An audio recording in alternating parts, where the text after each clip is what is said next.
નમસ્કાર દર્શક મિત્રો, ક્રાઇમ અટેક ન્યૂઝમાં આપનું હાર્દિક સ્વાગત છે અને હવે કરીએ આજના મહત્વપૂર્ણ સમાચાર પર એક નજર। ભરૂચ જિલ્લામાં જિલ્લા પંચાયત અને તાલુકા પંચાયતની ચૂંટણીને લઈને રાજકીય ગરમાવો વધ્યો છે।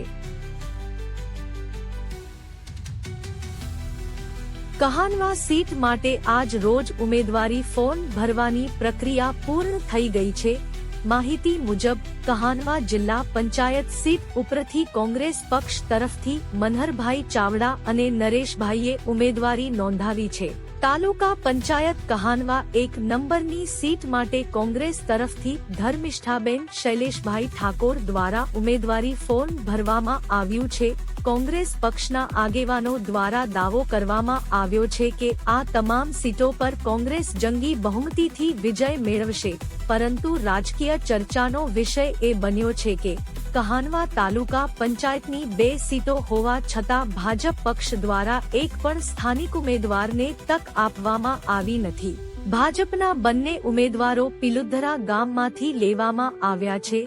આ તરફ અપક્ષ ઉમેદવાર તરીકે સરોજબેન નટવરભાઈ સોલંકી પણ ચૂંટણી મેદાનમાં ઉતર્યા છે, જે આ ચૂંટણીને વધુ રસપ્રદ બનાવી રહ્યા છે। હવે જોવાનું રહેશે કે મતદારો કોને પસંદ કરે છે અને કહાનવા સીટ પર કયા પક્ષનો કબજો રહેશે। સહતંત્રી Nagin Parmar, crime attack news, Jambusar. વાપસી કરે છે, એમને આવકારે છે। આજે જિલ્લા પંચાયતનું એ ફોર્મ પણ ભરવા જઈ રહ્યા છે। એમને આ વખતે કહાનવા જિલ્લા પંચાયત કોંગ્રેસની ખૂબ મતોથી જીતશે એવી એમને આશા વ્યક્ત કરી છે।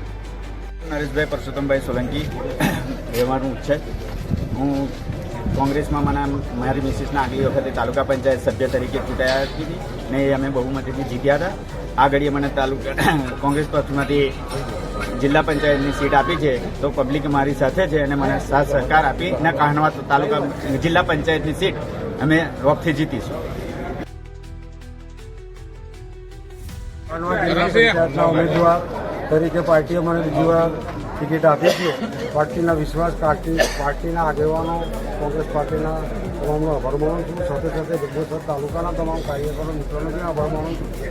કહાનવા જિલ્લા પંચાયતના તમામ મતદાર ભાઈઓ બહેનો મારી સાથે છે, રહેશે અને અમે જંગી મતથી જીતીશું।